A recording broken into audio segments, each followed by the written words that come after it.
Em Nova York, uma médium famosa nos contara, na primavera de 1968. Vejo nuvens escuras pairando sobre a Rússia. Muito escuras mesmo, ajuntara, em tom sinistro. Se soubéssemos então o que hoje sabemos acerca das correntes que trabalham por aflorar a superfície na União Soviética, teríamos ficado muito mais nervosos com a perspectiva de mergulhar subitamente numa área de séria controvérsia política, a ESP. A invasão tcheca ocorreria dali a algumas semanas. Poucos dias após a nossa chegada a Moscou, um manifesto assinado pelo Dr. Andrei Sakharov, pai da bomba H soviética, alcançou o Ocidente. Esse relatório contra o sistema, que refletia as ideias liberais da elite científica soviética, escandalizou os funcionários soviéticos.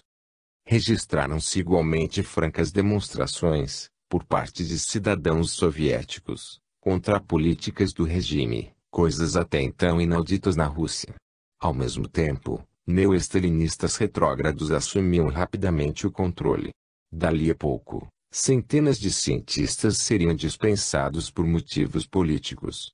E não tardaria que todos os cientistas do país se vissem sujeitos a exames políticos. Tínhamos chegado ao mundo comunista numa ocasião em que ele se achava na metade do caminho entre o Renascimento e a Inquisição. Felizmente para a nossa paz de espírito naquela primeira noite em Moscou, ainda não tínhamos plena consciência de tudo o que estava estrondeando nos bastidores. Enquanto caminhávamos pela rua Gorky, fizemos, sem muito entusiasmo, as piadas costumeiras sobre o microfone escondido no abajur e comentários sobre as estranhas circunstâncias que rodeavam a conferência. As tilhas atiravam grandes baforadas de felpas ao ar morno. As lanugens flutuavam como nevascas surrealistas sobre as cabeças das multidões que passeavam à meia-noite.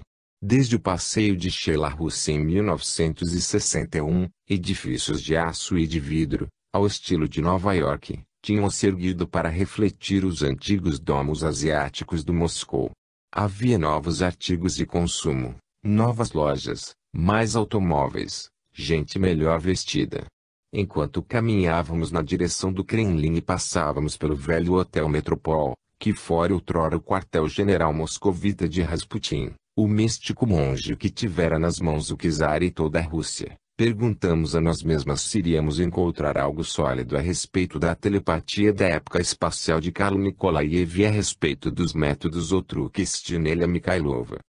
Os soviéticos pareciam mergulhar no reino psíquico partindo de perspectivas muito diferentes das do Ocidente. Estariam eles elucidando lentamente uma nova compreensão do ser humano. Teriam os soviéticos provas profundas de que todos possuímos poderes supernormais. 2. Karl Nikolaev, médium autodidata. No dia 19 de abril de 1966, Karl Nikolaev, excelente criatura, misto de soviético, jornalista de Moscou e atarefado ator dramático, desceu rapidamente a rampa do seu avião em Novosibirsk. Como quase todas as pessoas que chegam a esse aeroporto, Nikolaev era pôr à prova uma teoria científica. Akademgorodok ou Cidade da Ciência de Novosibirsk é um lugar especial que rebrilha qual miragem nas brancas planuras da Sibéria. Os soviéticos construíram essa distante cidade e encheram-na de amenidades para os cientistas.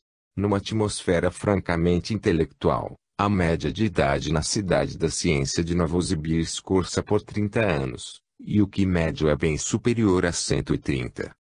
Nikolaev foi conduzido ao quarto N.grau 601 do Hotel do Vale Dourado e ali se encontrou com um contingente de cientistas do ramo siberiano da Academia Soviética de Ciências, que a receberam efusivamente. Ele era um novo tipo de espécime para os cientistas. Karl, que dizia um médium, tentaria receber mensagens telepáticas numa experiência destinada a marcar época e que poderia ser chamado o Grande Teste de Telepatia Moscou-Sibéria. 155.167 a 255. Karl estava familiarizado com o ceticismo. Naquela noite, porém, pareceu-lhe mais difícil dar de ombros. Achava-se no Hotel do Vale Dourado diante de uma oportunidade de ouro, uma experiência científica formal, com todos os Fs e Rs. Cumpria-lhe defender a sua asserção de que a telepatia pode manter em comunicação duas pessoas harmoniosas, por mais afastadas que estejam uma da outra. Havia mais de 20 anos que ele vinha tentando encontrar alguém disposto a pôr à prova sua afirmativa. Nikolaev tentou descontrair-se totalmente, se bem que 3 cientistas muito céticos não tirassem os olhos dele. Era quase meia-noite na Sibéria. A centenas de quilômetros de distância, em Moscou, os relógios do Kremlin deram 8 horas. Yuri Kamensky, um biofísico, foi interrompido em seus próprios esforços de descontração por uma comissão de cientistas, que lhe entregaram um pacote selado. Em seguida fecharam a porta da sua sala à prova de som, calor e eletricidade. Eu não sabia que fora designado para enviar uma mensagem telepática a Nikolaev, contou Kamensky. Só sabia que haveria 6 objetos e que a comissão me traria cada um deles separadamente. O tempo de transmissão era de 10 minutos por objeto. O primeiro pacote que me deram continha uma mola de metal de 7 espirais apertadas. Apanhei-a. Passei os dedos pela mola. Deixei que a sensação e a vista dela me penetrassem. Ao mesmo tempo, figurei o rosto de Nikolaev. Imaginei-o sentado à minha frente. Em seguida, mudei de perspectiva e tentei ver a mola como se estivesse olhando por cima do ombro de Karl. Finalmente, tentei vê-la através dos seus olhos. A uns 3.000 quilômetros de distância dali, Nikolaev ficou tenso. De acordo com as testemunhas oculares, os seus dedos tatearam alguma coisa que só era visível para ele. E escreveu: redondo, metálico, brilhante, reentrante. Parece uma mola. Quando Kamensky se concentrou na impressão de uma chave de fenda com um cabo preto de plástico, Nikolaev registrou: longo e fino. Metal. Plástico. Plástico preto. Mais tarde, Kamensky observou: parece-me que todas as pessoas têm a capacidade de mandar e receber telepatia. Mas, como qualquer capacidade, ela precisa ser exercitada e desenvolvida. Algumas pessoas, naturalmente, são mais talentosas do que outras. Em 4 noites diferentes, entre os dias 19 e 27 de abril, Nikolaev tentou sintonizar, via telepatia, pessoas em Moscou. Outro emissor, A.G. Alazin, um estudante, escolheu as 6 imagens que transmitiria entre um grande grupo de objetos apresentados pelos cientistas. Uma das coisas que Alazin escolheu foi uma barra usada em exercícios de levantamento de peso. Nikolaev anotou: metal, redondo, comprido, grosso, duro, não cromado, barra de ferro, cinzenta, como ferro não polido, pesado. Que será? Serão halteres. De um modo geral, Nikolaev achava fácil apreender o pensamento de Kamensky, mas difícil decifrar o de Alazin. Misturadas ao comentário de Nikolaev enquanto este forcejava por descobrir o objeto que Alazin tinha em mente, estavam as associações mentais do jovem emissor, preocupado em perguntar a si mesmo: escolho isto ou aquilo para mandar?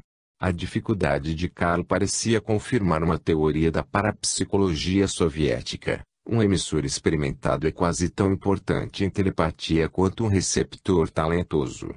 Se os pensamentos do emissor estiverem confusos, o receptor receberá imagens igualmente confusas. Num teste feito com as conhecidas cartas de ESP, Nikolaev, na Sibéria, tentando adivinhar as cartas que estavam sendo descobertas em Moscou, identificou corretamente 12 em 20, percentagem muito superior à de 5 em 25, predita pela teoria estatística. De acordo com o Dr. Hippolyte Kogan, diretor do Centro de Pesquisas de Psi em Moscou, que dirigiu a prova, há uma probabilidade em 1000 de se conseguir o mesmo resultado por acaso. Entretanto, um teste é muito pouco em matéria de provas. Uma mola, barras de metal, e uma chave de fenda foram as responsáveis pelo nascimento de um astro na Sibéria. Karl tinha milhares de escolhas. São incalculáveis as probabilidades de se adivinhar um objeto determinado e isolado no meio da infinita variedade de coisas que existem no mundo. Nikolaev recebeu satisfatoriamente a metade das imagens telepáticas, declarou o Dr. Kogan na publicação científica A Tecnologia de Rádio.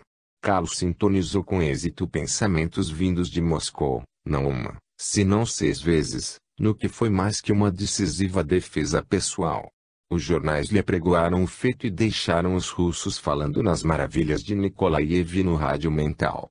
Mas não foram só os jornalistas que puseram os russos a par dos mistérios da ESP. Os cientistas, os altos sacerdotes da cultura soviética, de repente também começaram a discorrer em público sobre o extraordinário Nikolaev. O engenheiro Viktor Popovkin escreveu no Jornal Oficial da Mocidade Komsomolskaya Pravda que o êxito de Nikolaev na Sibéria me induz a aceitar a opinião dos cientistas soviéticos, segundo a qual todas as pessoas possuem capacidade telepática em vários graus e que essa capacidade pode ser exercitada. No mesmo jornal, o Dr. Kogan, matemático e ciberneticista, declarou: se os resultados deste e de outros testes foram admitidos com as devidas reservas, espírito crítico, sem credulidade e sem preconceitos, não há dúvida de que, finalmente, apesar de misteriosa, a parapsicologia acabará sendo uma ciência aceita.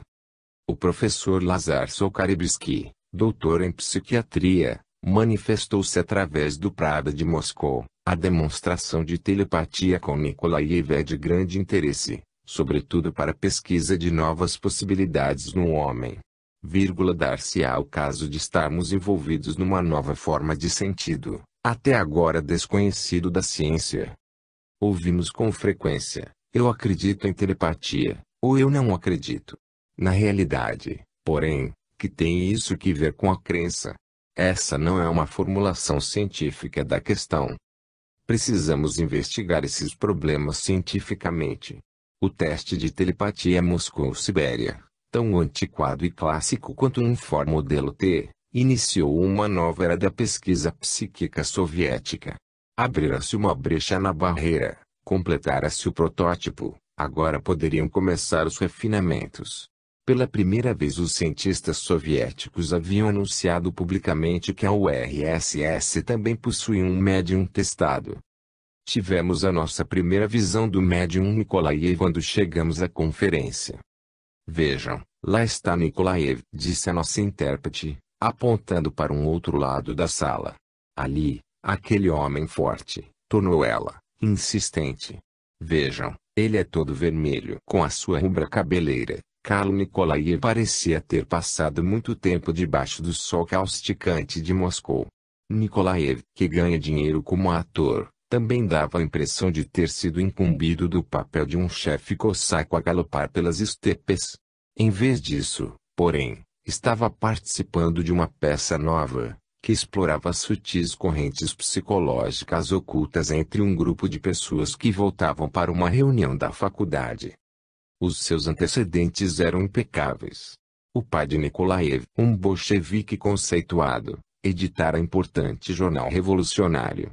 O avô, um dos primeiros marxistas da Rússia, tinha o nome citado nos livros de história. A força psíquica não era habitual na família, mas era sem dúvida habitual o vanguardismo das novas ideias e a luta por uma causa. A dedicada família deu-lhe o nome de Karl em honra, naturalmente, de Karl Marx. As senhoras precisam conhecê-lo, continuou a nossa intérprete, sussurrando, durante o discurso de abertura da conferência. Ele provou, de uma vez por todas, que a telepatia existe. A telepatia de que ela fazia menção pouco ou nada se relacionava com a capacidade revelada por Carlo de dizer, na Sibéria, o que alguém estava pensando em Moscou.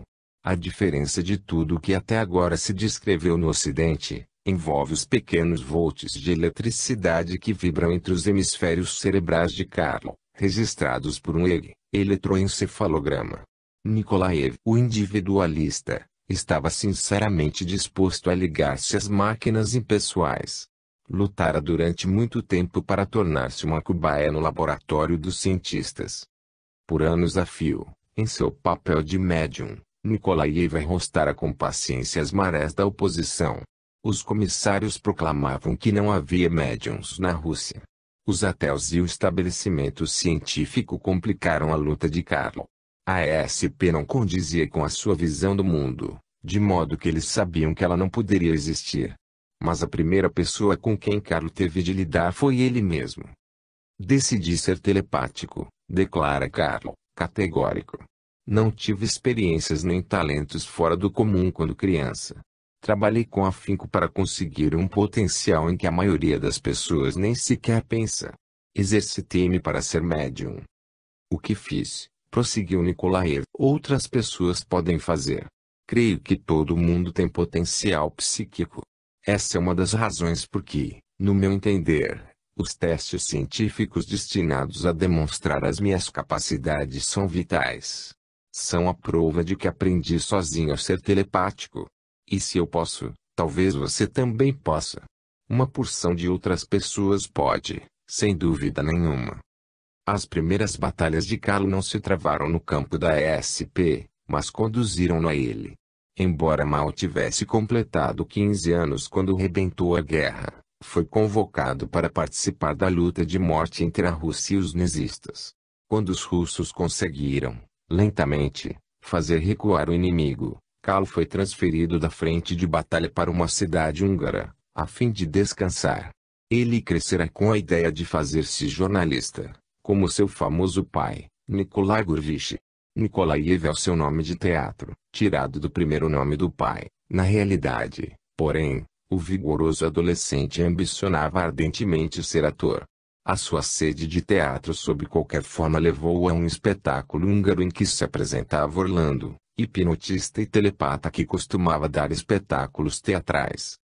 Agarrei-me à borda da minha cadeira na primeira noite. Na segunda, estava atrás do palco, nas coxias, observando cada movimento de Orlando. Carlo vira a luz e reconhecerá. Apossaram-se de todos os livros sobre psicologia SP que conseguiu encontrar na Hungria. Regressando a Moscou, veterano de 19 anos, foi diretamente à procura de Wolfgang Singh, uma pessoa rara na Rússia, célebre médium teatral. Se Orlando era capaz de fazê-lo, se Messing era capaz de fazê-lo, Nikolaev teria capaz de fazê-lo. Vendo-se diante de Nikolaev, a maioria das pessoas não duvida de que ele realize o que se propõe fazer. Magnetismo animal é uma expressão evitada nos livros de parapsicologia, mas ele tem qualquer coisa parecida com isso. A sua vitalidade deu-nos a sacudidela de que estávamos precisando quando topamos com ele, há 10 horas, em companhia de Naumov e 2 jovens físicos. Depois do seu trabalho no teatro naquela noite, Nikolaev parecia pronto a passar o resto da noite batendo papo. Como foi que começou a exercitar-se para ser médium? Comecei da única maneira que eu sabia, tentando. Pedi a amigos que pensassem em ordens para dar-me, explicou Nikolaev. Eles pensariam, por exemplo, acenda um cigarro, mude de ideia e esmague-o no cinzeiro. Ou então, ande para frente, vire à esquerda. Como todo bom recruta, eu virava para a direita. Isso divertia a todo mundo, menos a mim. Carlo pedia às pessoas que escondessem coisas na sala e, a seguir, o dirigissem mentalmente na caça ao tesouro. Um dia, uma conhecida, Galha. Nunca a esquecerei, pensou, vá buscar o jarro. E eu fui. Depois disso, os amigos de Carlo pararam de rir. Ao invés disso, puseram-se a engendrar um plano louco para utilizar os recém-descobertos talentos de Carlo a fim de ajudá-los a passar nos exames da universidade. O êxito malogro desse plano é um dos segredos mais bem guardados da parapsicologia soviética. Há alguns anos, Lev Kolodny, jornalista soviético, perguntou a Nikolaev, agora voltado para as experiências científicas, se ele ainda seria capaz de repetir os velhos truques telepáticos de salão. Lembra-se Kolodny? Concentrei-me na tarefa, tendo cuidado de não olhar para o objeto que eu queria que ele me trouxesse. Nikolaev levantou-se, deu-me as costas e caminhou até a extremidade oposta da sala. Parou diante de uma mesa de canto. Dali a poucos segundos, apanhou um exemplar da revista Goniuk e folheou-lhe as páginas. Ato contínuo, entregou-me a revista aberta na página 6 em que se lia uma história intitulada Petróleo debaixo de Moscou. Era o artigo que eu lhe ordenara mentalmente que me trouxesse. De vez em quando, o radar psíquico de Carl era utilizado em coisas mais sérias. A telepatia tem me ajudado em minha vida pessoal desde que principiei a desenvolvê-la, contou-nos Carl. Para dar-lhes um exemplo, criei um filho, sozinho, sem mãe. Em certo verão, mal entrado na adolescência, um menino suplicou-me que o deixasse viajar para o norte do país com um grupo de amigos mais velhos. Finalmente, cedi, mas recomendei-lhe, vá, mas escreva-me dizendo exatamente onde está. É claro que ele nunca me escreveu. Por isso, uma bela noite, tomei um trem e dirigi-me à aldeia para onde os garotos tinham ido. Era tarde e estava escuro quando cheguei. Eu não tinha a menor ideia do lugar onde o encontrara. Resolvi descontrair-me e comecei a andar. Senti uma força que me conduzia e guiava. Continuei a andar sob o seu impulso até que, de repente, parei diante de uma casa pequena de madeira. Bati a porta. Ninguém respondeu. Eu não viera de tão longe para ficar esperando ali. Abri a porta e entrei. Um pesadelo de pai criou vida, o chão repleto de garrafas de vodka e cerveja, comida velha, um grupo de vagabundos jogando cartas e ali, bem no meio da confusão, meu filho bêbado. Levei o meu jovem transviado para casa, convencido de que precisaria de poder psíquico e de todos os outros gêneros de poder para educá-lo decentemente. Aparentemente, os poderes de Carla estavam à altura da tarefa, pois o filho recentemente se formou em bioquímica. No princípio da década de 1950, Carla era um jornalista de Moscou. Não poderia escrever sobre a proibida ESP, mas, sempre que se lhe oferecia a ocasião, demonstrava. Grande espetáculo, diziam as pessoas referindo-se às experiências de Nikolaev em clubes particulares e para grupos jornalísticos fechados. Somente o seu aspecto formidável os impedia de rir-lhe no rosto quando ele, paciente, explicava. A telepatia é muito mais que um espetáculo. A telepatia pode ser importante. A enciclopédia soviética ainda escrevia em 1956, telepatia é uma ficção antissocial, idealística, acerca do poder sobrenatural do homem de perceber fenômenos que, considerando-se o tempo e o lugar, não podem ser percebidos. Surgiram, então, as revelações do Dr. Vassiliev. Os soviéticos descobriram finalmente que os seus próprios cientistas tinham feito centenas de experiências bem-sucedidas com a ficção idealística. Quando as ondas de choque refluíram, Carl, que treinara como um atleta olímpico, estava pronto. A telepatia não pode existir, escreveu um cientista muito cético na Gazeta Literária. E continuou o Dr. Alexandre Kitagorodsky, a transmissão de imagens de um cérebro para outro requer uma espécie de ondas eletromagnéticas. Nunca encontramos nenhuma dessas ondas, de modo que nada existe semelhante à telepatia. Carl não se intimidou. Como Pushkin e muitos russos apaixonados antes dele, gostava de um duelo. E rompendo na redação de uma revista rival, Conhecimento é Poder, atirou a luva. Desafio Kitagorodsky para um teste. Anunciou. Enfrentarei esse professor quando ele quiser. Testaremos a minha telepatia. Chegaremos à verdade sobre o assunto. O professor aceitou o desafio. Marcou-se o dia e a hora. O duelo psíquico não se realizaria a 30 passos de distância num campo coberto de neve, mas dentro de uma sala aquecida. Os padrinhos seriam redatores de revistas e cientistas universitários. Durante o duelo psíquico, Carl mostrou o que era capaz de fazer. Chegou até a ler os pensamentos de Kitagorodsky. As convicções do cientista, encerradas em sua torre de marfim, desmoronaram e dissiparam-se. O desconcertado Kitagorodsky declarou pela imprensa: precisamos estudar cientificamente a telepatia. 71-166. Os cientistas de Moscou não tardaram a empenhar-se nisso.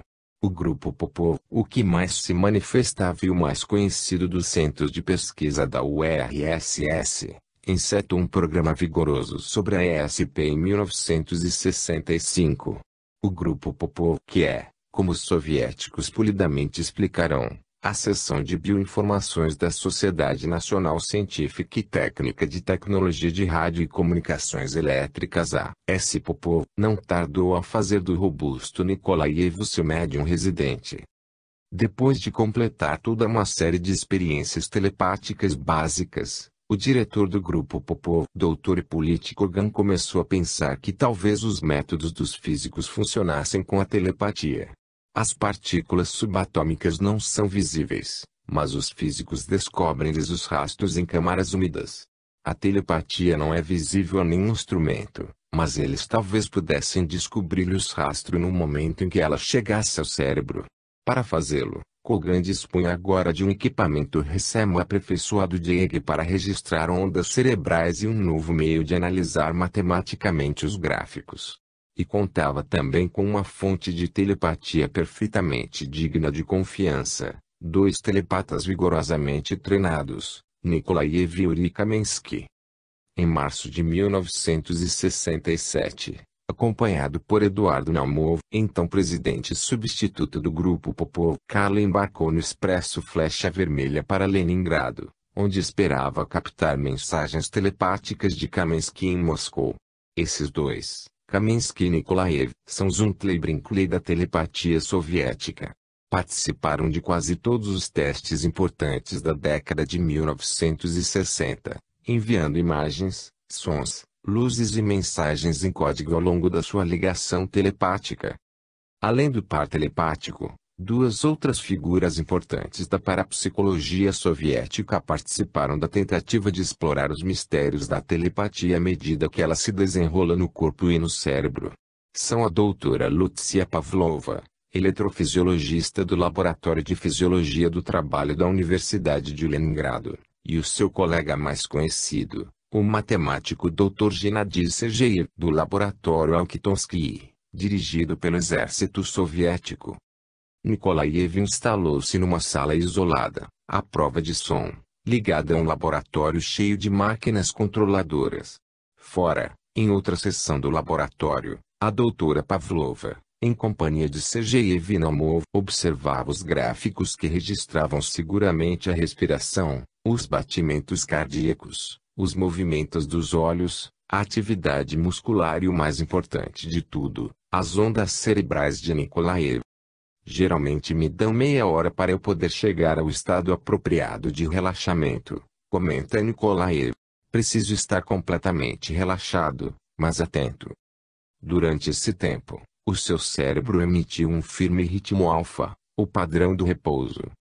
A doutora Pavlova recomendara à sua robusta cobaia, se sentir alguma coisa fora do comum, alguma coisa que não tenha relação com seu estado inconfortável e com os elétrodos que estiverem puxando seu escalpo, faça-no sinal apertando repetidamente a sua mão. Esses sinais foram eletronicamente registrados fora. Mais tarde ele explicaria cada sinal. Seria telepatia o que cuidara ter sentido, ou não. Nisso consistiriam todas as informações fornecidas a Nikolaev. Ele não tinha a menor ideia do momento em que chegariam as mensagens telepáticas de Kamensky. Não sabia quantas mensagens deveria esperar. Não sabia por quanto tempo Kamensky se concentraria em cada uma delas. Não sabia sequer quando terminaria o teste. Os gráficos zumbiam, os computadores esperavam, os cientistas aguardavam. Isolado numa câmara em Moscou, Kamensky principiou a transmissão telepática.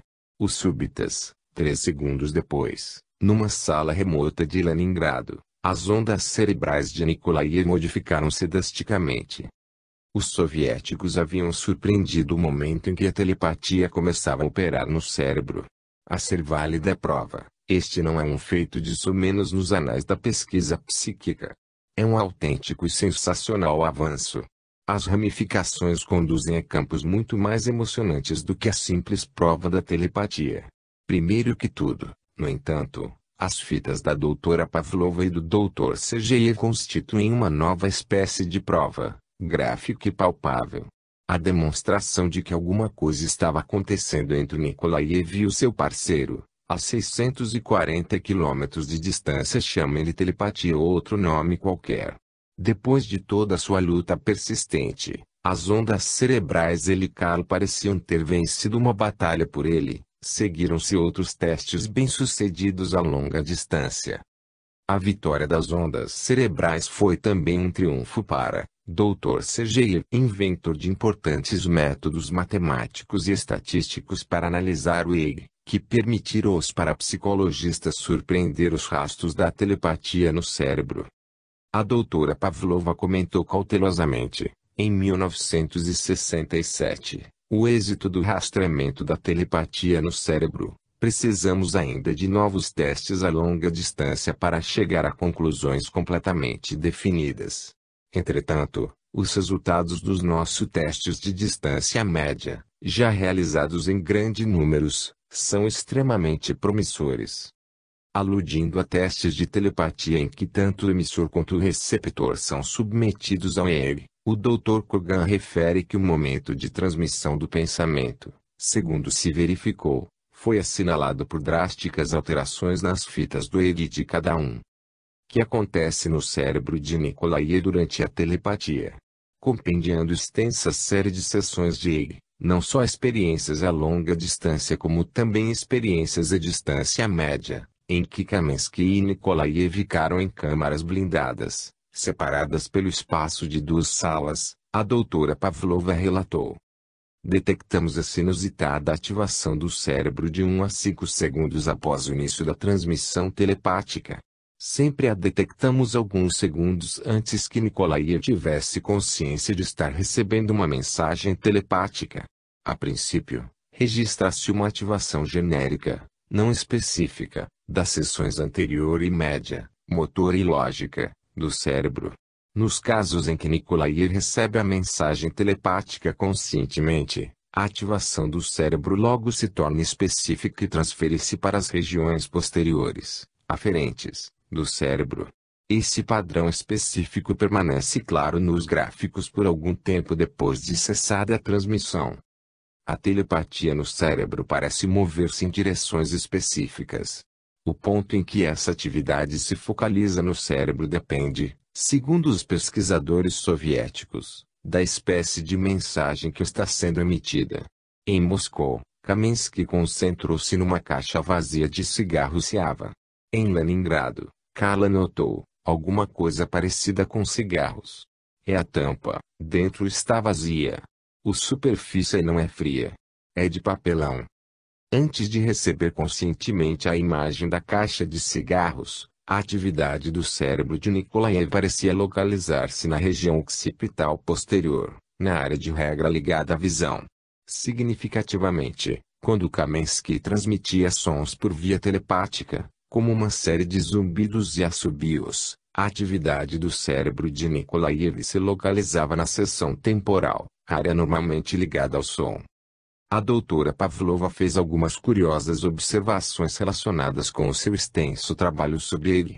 É importantíssimo que o receptor se encontre num estado pacífico.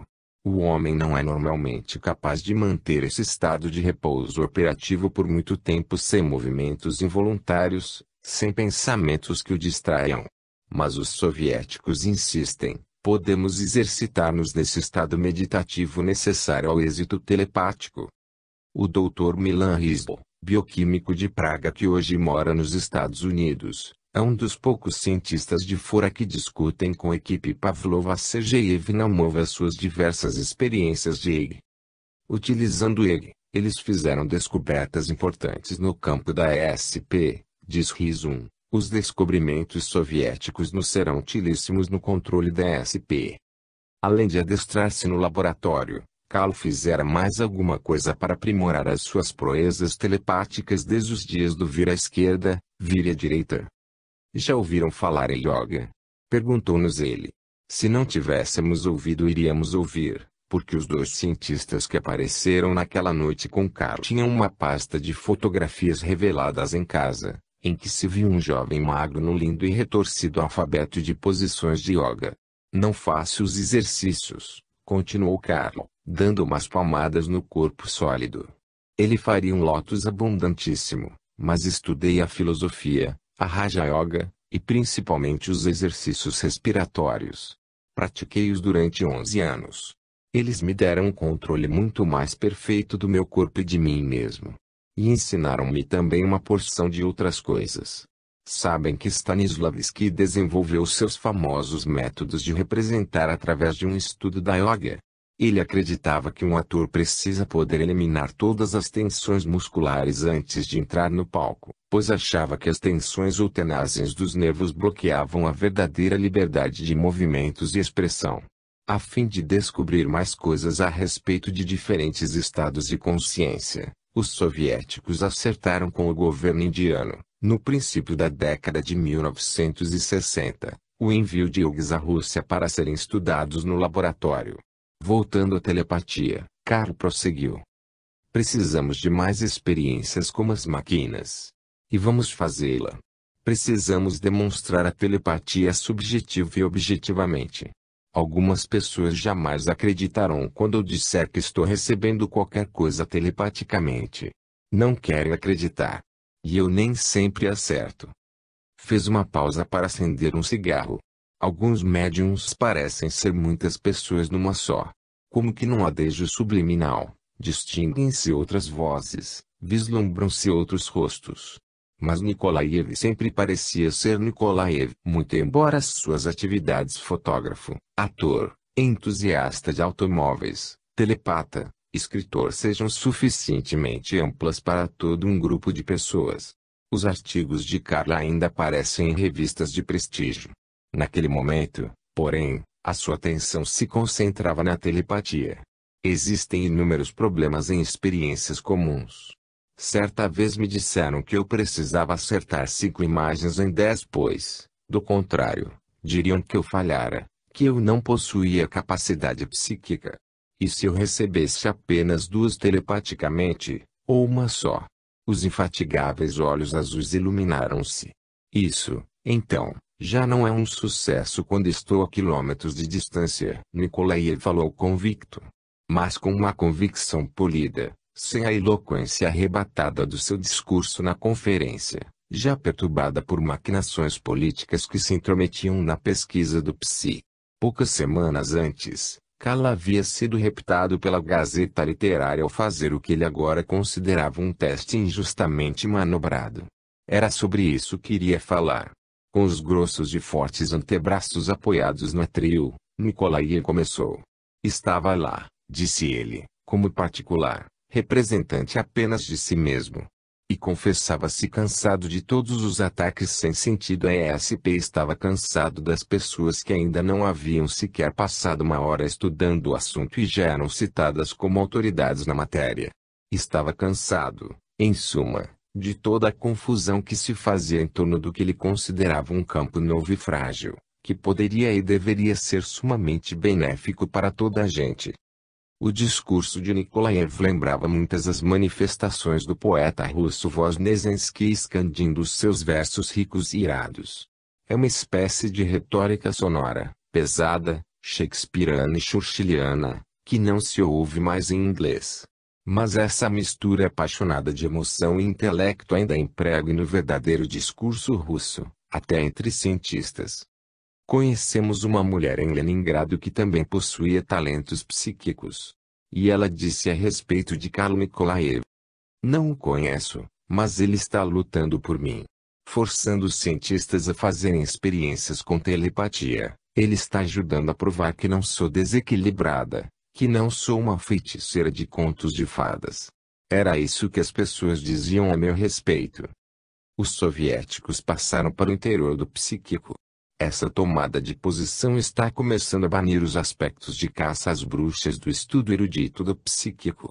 Agora, com as máquinas detectoras, os médiums já não precisam ser revistados, nem amarrados como prisioneiros na frente de batalha, nem encher a boca de bolas de gude ou enfiar canivetes debaixo das unhas, coisas que aconteciam, ainda neste século, a pessoas portadoras dos talentos de Nikolaev. Para os partidários do velho debate dualístico, o trabalho com EG não tem grande utilidade. Não responde à pergunta, será a ESP um fenômeno material ou um fenômeno espiritual? Não diz o que é a telepatia nem revela coisa alguma sobre a natureza da realidade que permite a ESP. Limita-se a desvendar a fisiologia do receptor ou, como lhe chamam os russos, do perceptivo. E torna mais compreensível a palavra com que os soviéticos definem a ESP, bioinformação. O encontro entre o EG e a ESP rasgou novas perspectivas. Por que não pode a ciência, ponderou um soviético, aprender a estimular artificialmente certos padrões do cérebro e tornar uma pessoa um receptor telepático mais fidedigno? Talvez possamos fazer um médium como fazemos um bom circuito de rádio. A doutora Pavlova sugeriu, poderíamos inventar um dispositivo automático de sintonização para Nikolaev. Um sinal lhe indicaria o momento em que a telepatia começasse a manifestar-se em seu cérebro. Ele, então, tentaria focalizar a sua atenção e captaria as mensagens que lhe chegam ao inconsciente, mas que, às vezes, se perdem. A doutora Pavlova não se limitou a conjecturas. Os cientistas levaram Carla a uma estranha região fronteiriça em que o submeteram a uma série de experiências esquisitas, mas altamente significativas. Utilizaram o vivíssimo Nikolaev como se fosse um componente de uma máquina em suas tentativas de criar um sistema de código telepático para ser usado no espaço externo. Como seus antigos colegas, mas por motivos muito menos frívolos, tentaram controlar e guiar-lhe os movimentos só com o poder da mente. Tentaram influenciar-lhe os processos corporais, descobrir se podiam fazê-lo adoecer, por meio da telepatia. As experiências de Nikolaev encontram-se, a cada passo, nos estudos sobre a telepatia mencionados neste livro. O que aconteceu a ele parece uma intersecção entre a ficção científica e o voodoo. Mas não é.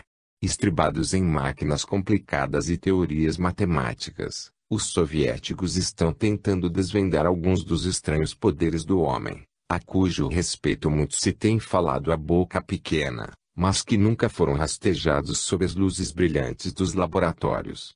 Carl sempre disse, a telepatia pode ser importante. Quando voltou a Moscou depois da guerra, em 1945, ele provavelmente não teria podido adivinhar o que significaria a palavra importante na década de 1960. Nem poderia ter adivinhado que em março de 1967 ele seria chamado a uma sombria sala do governo. O Ministério das Comunicações da URSS havia pedido aos parapsicologistas que apresentassem um relatório sobre o seu ramo de comunicação, a telepatia. Sergeyev explicou, particularmente, o seu novo método de analisar o EG. Depois, Nikolaev juntou-se a Kamensky no palco para um espetáculo requisitado. Kamensky esperava mandar-lhe um objeto escolhido pelos representantes do ministério. Nikolaev sentou-se na extremidade mais afastada do palco, de costas para Kamensky. Os funcionários ouviram Nikolaev dizer, pequeno, superfície polida, corpo ardecente, extremidades pontudas. Pediram-lhe que abrisse uma caixa que continha uma caneta, um pedaço de giz, uma etiqueta de roupa, um pedaço de doce mística, e uma flor. Separe o objeto que Kamensky lhe mandou. Nikolaev apanhou o pedaço pontudo e castanho de doce. O exato Nikolaev saiu-se desta e de outras demonstrações com enorme prestígio popular. A sua história não é precisamente um conto de Horatio Alger. Se fosse, ele seria agora chefe de um novo ministério da telepatia. Não obstante, ele e a telepatia já cobriram um longo percurso depois que a menina tolerante ordenou mentalmente ao adolescente Nikolaev que fosse buscar o vaso. Fizemos a ele a pergunta das revistas de cinema, você é feliz?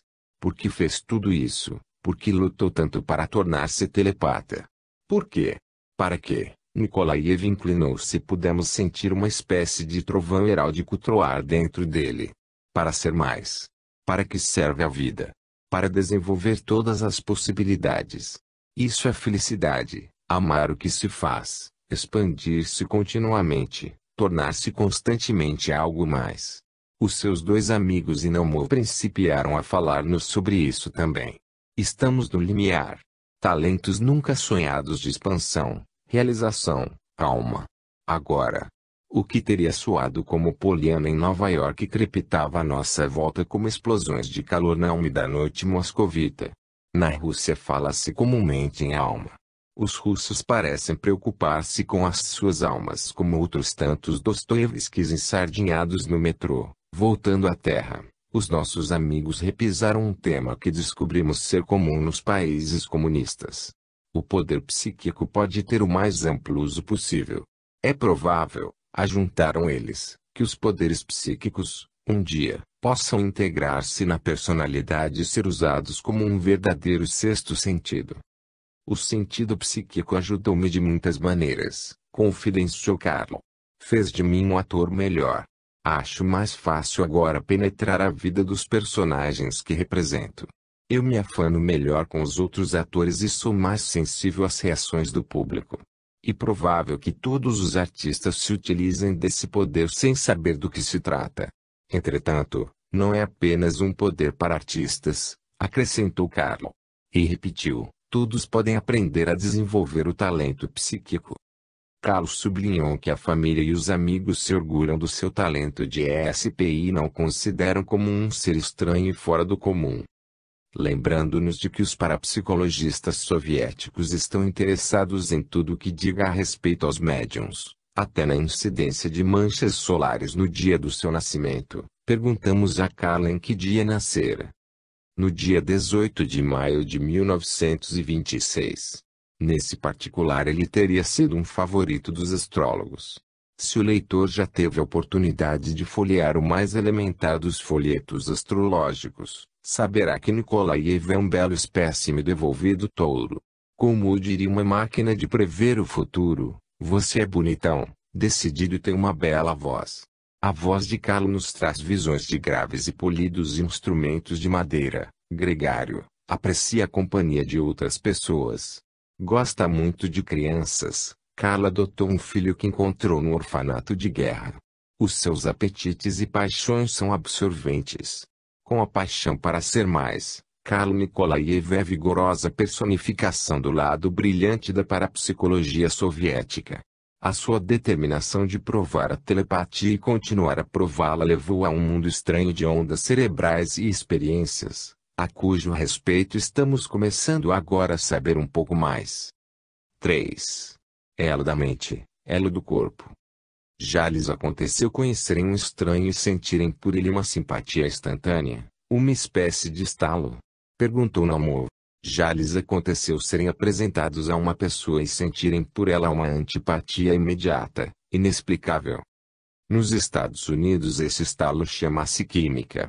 Na Rússia dão-lhe o nome de compatibilidade ou incompatibilidade biológica.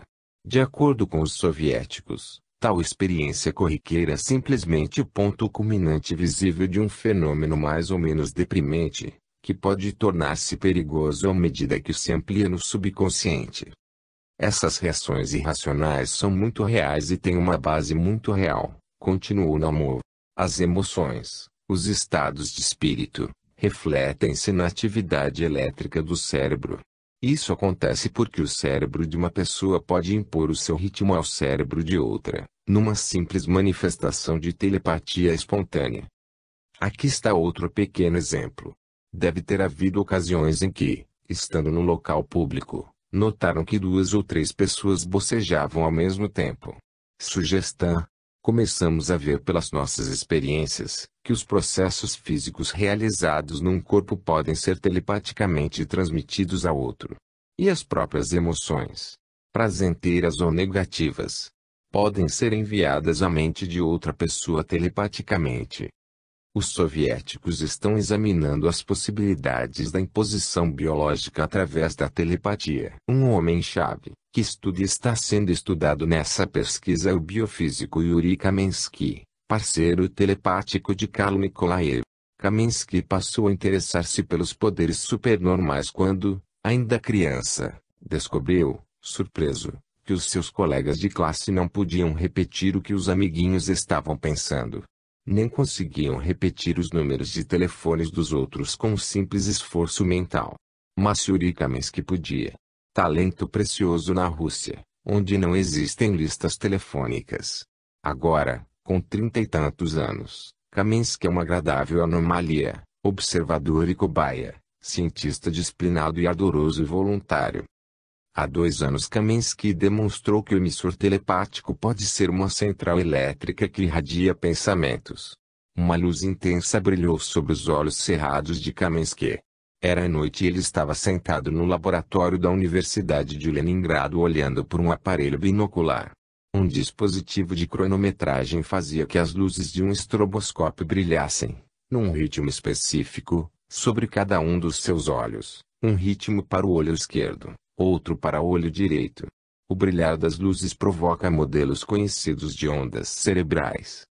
Luz/luz, murmurou Kaminsky e, resistindo à distração dos clarões, tentou visualizar o rosto do seu parceiro telepático Nikolaev.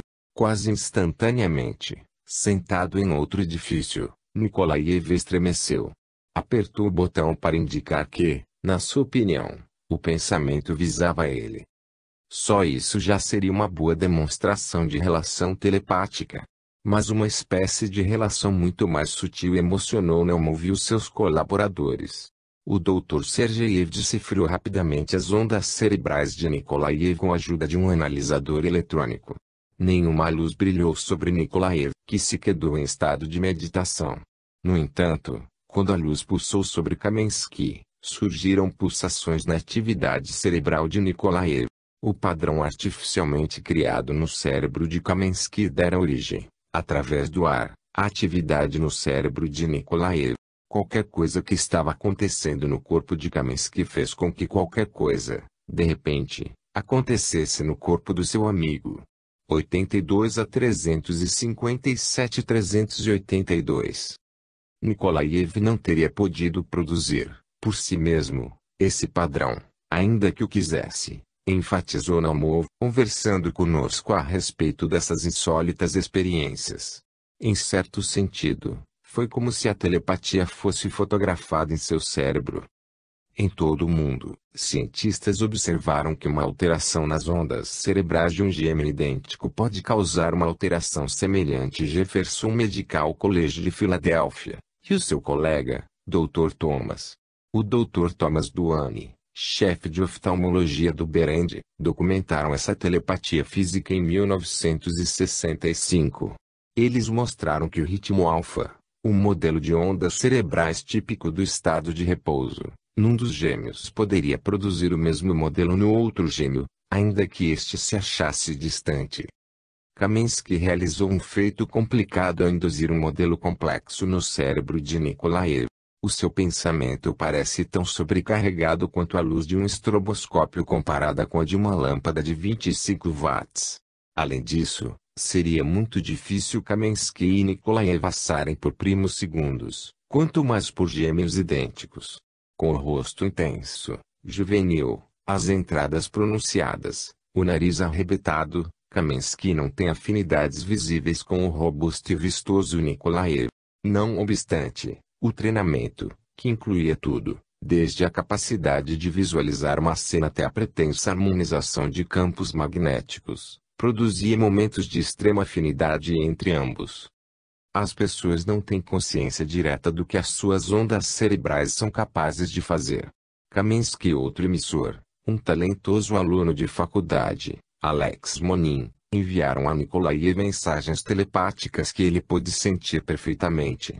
Monin ingressou na telepatia por ter sido um Svengali amador aos 14 anos de idade. Pôs-se a hipnotizar a irmã. Logo depois, passou a exercer o seu domínio sobre uma jovem secretária, Luda.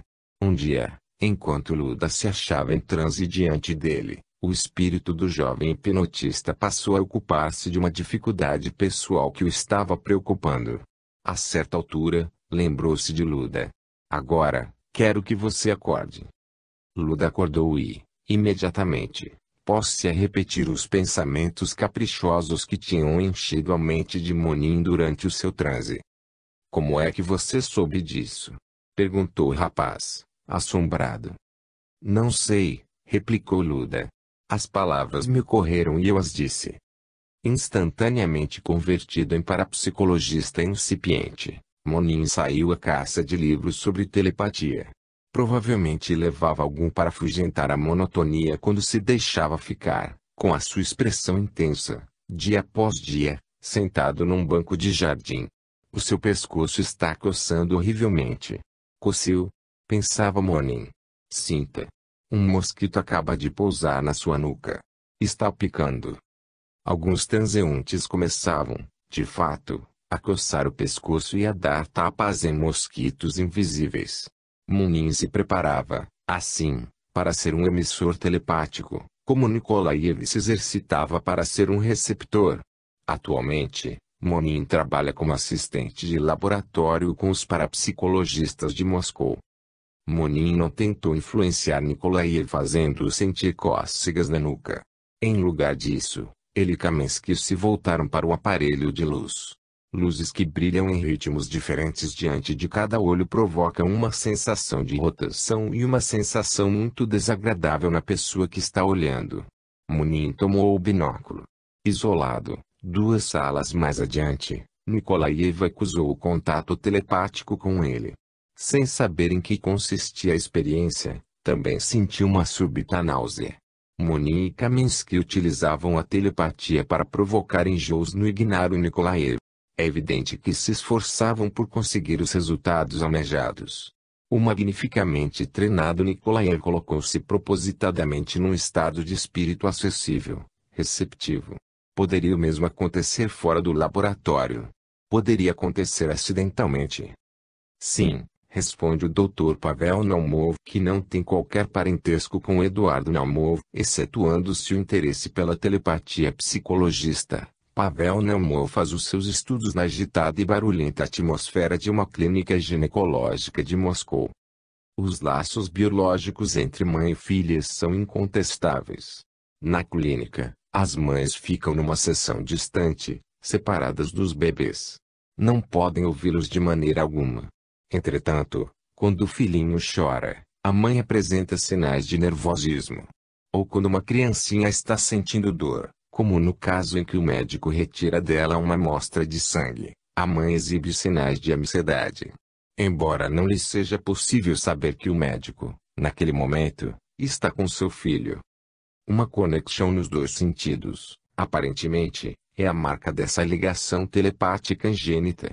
A mãe está sofrendo dores agudas. O bebê sente-o e põe-se a chorar.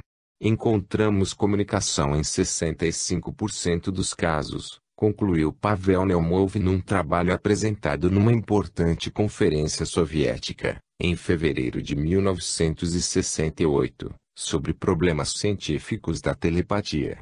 A maioria dos russos conhece uma história muito mais famosa da ansiedade e do sofrimento físico de um pai telepaticamente comunicados ao filho. Mikhail Lomonosov foi um wunderkind russo do século XIX que, a despeito das suas origens camponesas, veio a tornar-se o sábio mais famoso do país e fundador da Universidade de Moscou. Uma noite, sonhou com o pai, que era pescador. Mikhail viu o velho lutando no mar, com uma feia tempestade. As ondas se abatiam sobre o barco, empurrando inexoravelmente para a costa nua e recortada de uma ilha ártica desabitada. Naufrágio. Despertando, o filho angustiado convenceu-se de que o pai se achava em perigo de vida e tentara comunicar-se com ele. Mikhail nem sequer estava na Rússia. Regressava lentamente para casa, procedente da Alemanha. Finalmente, chegado a São Petersburgo, foi incontinenti à procura do irmão. Não, fazia 4 meses que não se tinham notícias do barco de seu pai. Descrevendo o sonho, Mikhail implorou aos pescadores da sua velha aldeia que vasculhassem a ilha. E diligenciem para que meu pai tenha um enterro decente. Mikhail estava seguro de que os socorros, agora, chegariam tarde demais. Os pescadores encontraram o corpo do pai de Lomonosov, que naufragara, e sepultaram-no como lhes pedira o famoso sábio. Muitos anos depois, Bernardo B. Kaczynski, um dos primeiros pioneiros soviéticos em pesquisas psíquicas, observou a transferência telepática de sintomas físicos. Uma mulher sentiu dores repentinas no estômago.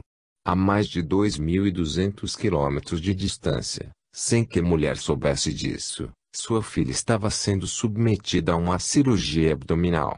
Existem dúzias de histórias a respeito dessa espontânea transferência de sintomas. Segundo o Dr. Pavel Naumov, os pais não são as únicas pessoas com as quais é possível uma relação telepática natural. Ele observou que moças que marcavam encontrar com rapazes dotados de aptidões telepáticas recebiam corretamente até 40% das imagens enviadas pelos rapazes. Há muito tempo, pesquisadores do Ocidente observaram que a telepatia espontânea se verifica com frequência entre membros da mesma família, pessoas apaixonadas e amigos de infância. Alguns russos, pelo menos, estenderiam essa conexão invisível ao mundo animal. No dia em que